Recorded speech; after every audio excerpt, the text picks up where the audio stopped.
हम सब ब्रह्मांड की अनंत ऊर्जा को खुद में समेटी हुई सर्वशक्तिमान आत्मा हैं। हम सब में आत्म तत्व विद्यमान है। हमारे पुरखों ने ध्यान से समदृष्टा बनकर पूरी मानव जाति के कल्याण का बीड़ा उठाया है। आइए आचार्य भगवान डॉक्टर शिव मुनि महाराज साहिब के सानिध्य में हम भी महान आत्म ध्यान अनुष्ठान का हिस्सा बने।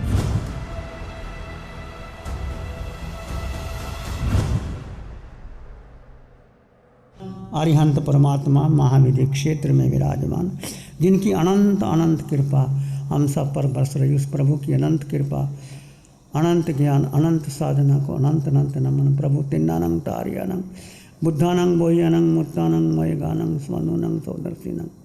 प्रभु स्वयं तिर चुके हैं, औरों को तार रहे हैं। स्वयं बोधि को प्राप्त हो चुके हैं, औरों को बोधि दे रहे हैं। तीनों लोगों को एक साथ जानते और देखते हैं और सबके मंगल की कामना करते हैं। संसार सागर से पार होने का उपदेश देते हैं।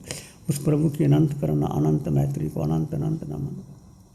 शासनपति भगवान महावीर, जिनका धर्म शासन, धर्म संग, धर्म तीर्थ में हम सब धर्म का अमृत पान कर रहे हैं। प्रभु की वाणी, प्रभु का ज्ञान, प्रभु की साधना, प्रभु की क्षमा और मैत्री आज भी पंचम काल में हमारे साथ है। प्रभु सिद्ध बुद्ध और मुक्त हो गए हैं। प्रभु की अनंत करुणा, अनंत मैत्री, अनंत ज्ञान को अनंत अनंत नमन। प्रभु की वाणी उत्तराखंड सूत्र के चर्चा आपके सामने काफ़ी देर से चली। सम्मकत पराक्रम, पराक्रम सत्य के प्रति। सत्य क्या है? सत्य को जीवन में पाना बहुत कठिन है, बहुत कठिन है। चारों ओर मिथ्यात्व, मोह, अज्ञान, माया, चारों ओर संसार में पंचम काल में, चतुर्थ काल में सत्य को पाया जा सकता है, परंतु पंचम काल में सत्य को पाना असंभव तो नहीं, पर परिश्रम साध्य है। तो आज हम चर्चा करेंगे उसी विषय को, दोबारा फिर लेते हैं हम। सम्मकत पराक्रम के सहाय पचकानन भन्ते जीवे किम जनम। प्रभु साहित्य का प्रत्याग कर दिया जिस जीवनम, उसको क्या प्राप्ति होती है? भगवान कहते हैं वो एकत्व भाव में आ जाता है और किसी प्रकार का वो कलह, वाक, क्लेश, झगड़ा, तू मैं नहीं करता और संसार सागर से पार होकर के वो साधक समाधि संपन्न हो जाता है। सहजता का प्रत्याग करना। क्या आपने सोचा कि कोई ऐसा समय आ जाता है जीवन के अंदर, पता नहीं कौन सा उदय कर्म, क्या स्थिति आए, निंदा भी हो सकती है, परिवार जान वाले छोड़ सकते हैं। जब राजा हरिश्चंद्र को इतने कष्ट आ गए, राम को आए, महावीर को आए, बुद्ध को आए, कृष्ण को आए, बड़े बड़े चक्रवर्तियों को भी कष्ट आ सकते हैं। मैं और आपको कष्ट कैसे नहीं आ सकते? और पता नहीं पूर्व जन्म में कौन सा कर्म किया हो।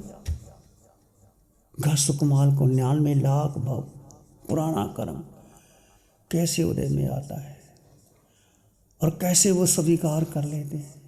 और जो कुछ भी आएगा आपकी देह पर, 3.5 हाथ की काया जो आपको मिली है, चाहे पुरुष की है, स्त्री की है, बाल की है, वृद्ध की है, साधु की है, साध्वी की है, श्रावक की है, श्राविका की है, जो भी आपको काया मिली है, कर्म जो कार्मन शरीर आत्मा पर, जीव पर, वो कार्मन शरीर जब कर्म उदय में आते हैं तो आपके शरीर पर आते हैं। बीमारी बनकर आ जाए, कैंसर बन करके आ जाए, कोई ऐसा कष्ट आ जाए, कोई ऐसा रोग आ जाए, परिवारजन विदा दे दें, धन चला जाए, संकट के समय आ जाए कि पानी का गिलास भी कोई पिलाने को तैयार ना हो। कृष्ण को प्यास लगी है, पानी, इसके हजारों हजार नौकर पास में थे, कोई पानी पिलाने वाला नहीं मिला। माता पिता को लेके आए, जाने लगे, रथ हाँक के ले जा रहे थे माता पिता को, पर ऐसा वरदान था कि माता पिता को नहीं ले जा सके। जैसे रथ द्वार के तक पहुंचा, दोनों भाई आगे चले गए और रथ दीवार गिर गई, दोनों माता पिता चले गए। तो ये स्वीकार कीजिए कि जीवन में कभी कुछ भी घटना हो सकती है और जितना जितना आपका जीव के प्रति, अपने प्रति श्रद्धा, आस्था, पराक्रम, पुरुषार्थ बढ़ जाता है तो जो सहायता है वो धीरे धीरे छूट जाती है। यदि आपका जीव के प्रति ममत्व है तो फिर 4 गति 84 लाख जीवा युनियों में मैंने भी भ्रमण किया और आपने भी भ्रमण किया। अभी आप सुन रहे थे मुनि जी के द्वारा चित्त संभूति की कहानी। दोनों भाई दीक्षा लेते हैं और उपदेश देते हैं, परंतु वो नहीं लगता उनको, ब्रह्मदत्त को।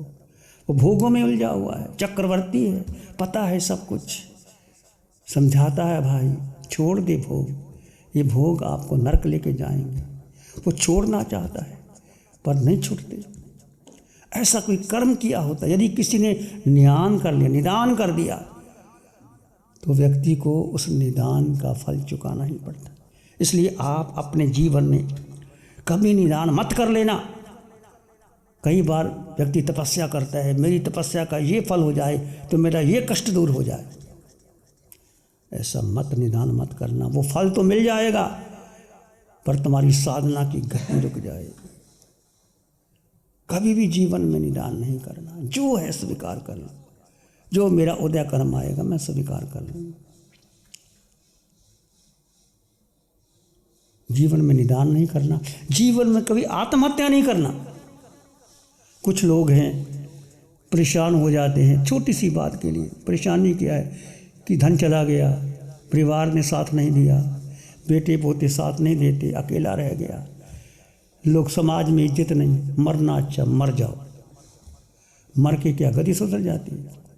पता नहीं कौन सी। जो व्यक्ति आत्महत्या करता है वो नीचे जाता है, या नरक में जाता है, या पशु योनि में जाता है। और उसके बाद कितने भाव बिगड़ जाते, कितने भाव बिगड़ जाते। इसलिए कभी आत्महत्या नहीं करना, कभी निदान नहीं करना।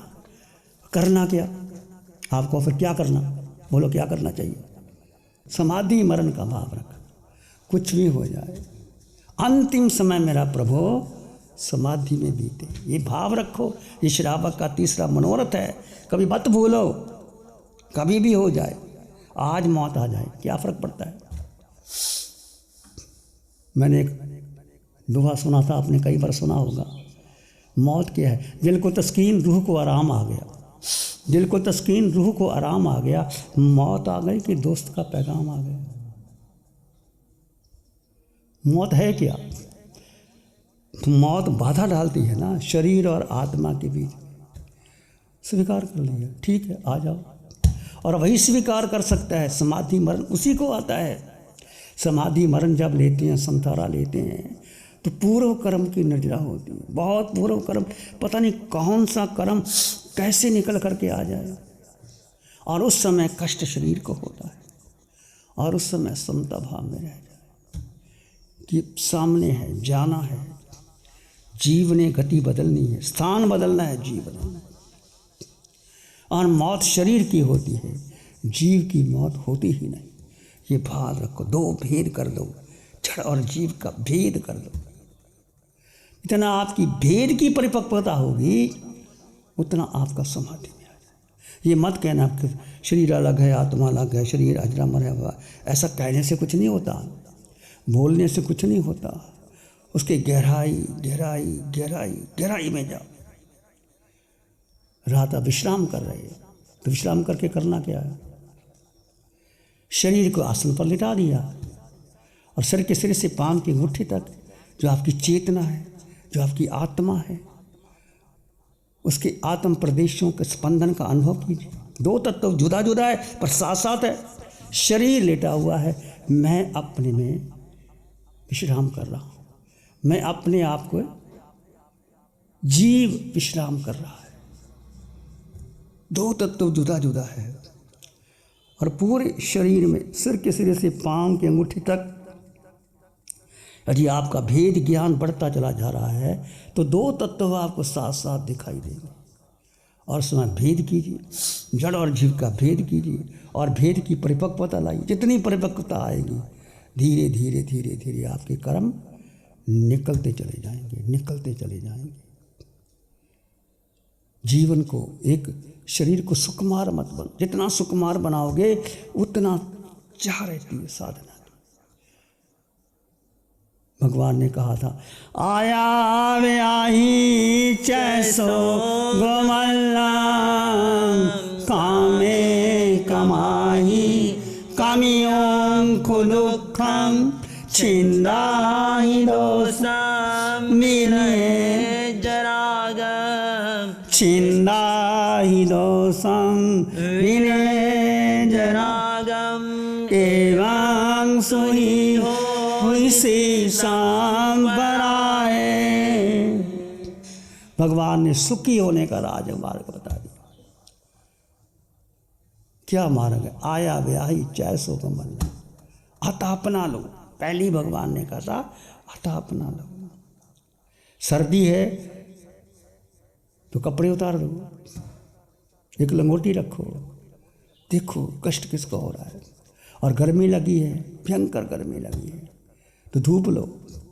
हम जब ध्यान शिविर लेते हैं तो 15 मिनट 20 मिनट आधा घंटा अतापना का प्रयोग कराते और बहुत अच्छे अच्छे अनुभव आते। और उस समय याद करो गस कुमाल को, कैसे सिर पर अंगीठी रखी।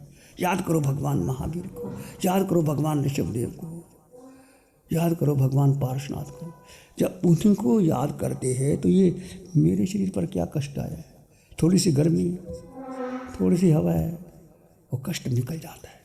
और वो जो कर्म आते हैं कट जाता है। इसलिए थोड़ा थोड़ा आधा घंटा, ये दोपहर को गर्मी हो जाती है, 15 मिनट आधा घंटा अता अपना लो। सर्दी आ जाए तो कपड़े उतार दो, छत पे चले जाओ, लंगोटी रख करके आधा घंटा घंटा रहो। आया बेहाई चाहे सो मल्लन, सुकुमारता को छोड़ो। जितनी सुकुमारता में रहोगे उतना दुख आएगा। आया ब्याही चैसो कामे कमाही काम्यं के दुख, ये कामना ही दुख पैदा करती। इतनी कामना बढ़, इतने लोग के पास ज़्यादा पैसा है, वो ज़्यादा काम, बड़ा बंगला मिल जाए, अच्छा फर्नीचर लग जाए, बड़ा या टीवी आ जाए, बड़ी गाड़ी आ जाए, और हीरे जवाहरात काम में तो और आ जाए। ये कामे कमाही कमियों के दुख छिंदाई रोसंग विनय जरागम। राग का छेदन करो, देश का भेदन करो। राग और देश दो जो कर्म बीज हैं, राग का छेदन कर दो, द्वेष का भेदन कर दो। बस भगवान कहते हैं ये सुखी होने का राजमार्ग है और कोई मार्ग नहीं।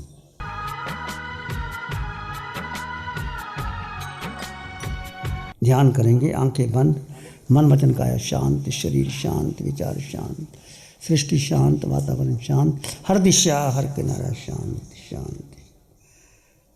सिर के सिरे से पांव के अंगूठे तक अपने भीतर शुद्ध चेतना का एहसास कीजिए। तुम केवल केवल केवल केवल आत्मा हो।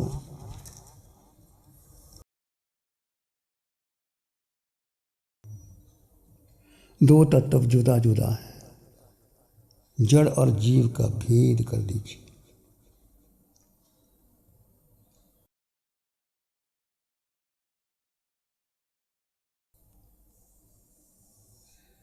मैं जीवात्मा, तुम जीवात्मा।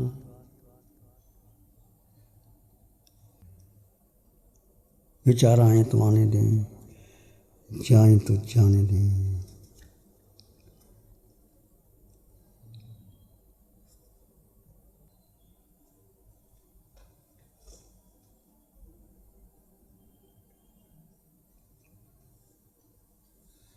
अपने भीतर गहन मान और शांति का अनुभव करें।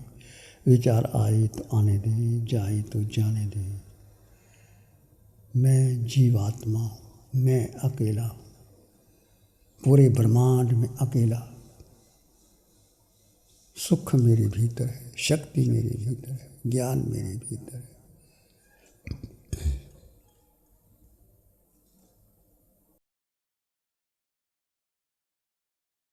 रोम रोम पुलकित उठे, सबका मंगल हो, तेरा मंगल हो। सबका मंगल हो। जन जन मंगल हो। सबका भला हो, सबका मंगल हो, सबका शुभ हो। इसी में एक लंबा गहरा सांस लें। अरिहंत परमात्मा के चरणों में अनंत कृतज्ञता ज्ञापित करें। एक और लंबा गहरा सांस। अरिहंत परमात्मा के चरणों में नमन और वंदन। दोनों हाथों को आंखों पे ले जाएं। हल्का सा स्पर्श, धीरे से आंखें खोल सकते हैं। नमो अरिहंतानंग, नमो सिद्धानंग, नमो आयर्यानंग, नमो अवध्यायानंग, नमो लोय सब सावना, धम्म मंगल मुखी ठम अहिंसा संयमो तब, देवावितंग नमं शांति, जस धम्म श्यामन। श्री चत्तारी मंगलम, अरहंता मंगलम, सिद्धा मंगलम, साहु मंगलम, केवली पाणत्तो धम्मो मंगलम। चत्तारी लोग उत्तम, अरहंता लोग उत्तम, सिद्धा लोग उत्तम, साहु लोग उत्तम, केवली पाणत्तो धम्मो लोग उत्तम। चत्तारी शरणं पवज्जाम, अरहंते शरणं पवज्जाम, सिद्धे शरणं पवज्जाम, साहु शरणं पवज्जाम, केवली पाणत्तं धम्मं शरणं पवज्जाम। चार शरण दुख हरण जगत में, और न शरणा कोई होगा। जो भव्य प्राणी करे आराधन, उसका अजर अमर पद होगा। उसका सदा ही मंगल होगा। लग्जरी, कंफर्ट, शानदार view, park Inn by Radisson hotel. अपनेपन का एहसास, यहाँ बिताया हर पल आपके लिए होगा खास। यहाँ के अमेजिंग रूम्स, बैंक्वेट हॉल, तमाम प्रकार के प्योर वेज जैन फूड। जिंदा दिल लोगों के खूबसूरत शहर सूरत में रेडिसन ग्रुप की स्टार रेटेड लग्जूरियस होटलों में सबसे अग्रणी है Park Inn by Radisson hotel. एक बार अवश्य विजिट करें। सूरत अडाजन में Park Inn by Radisson hotel. Project by Sumeru group, Shri Babulal Mandot, Surat. गुरु हमको ऐसी कृपा दृष्टि दे।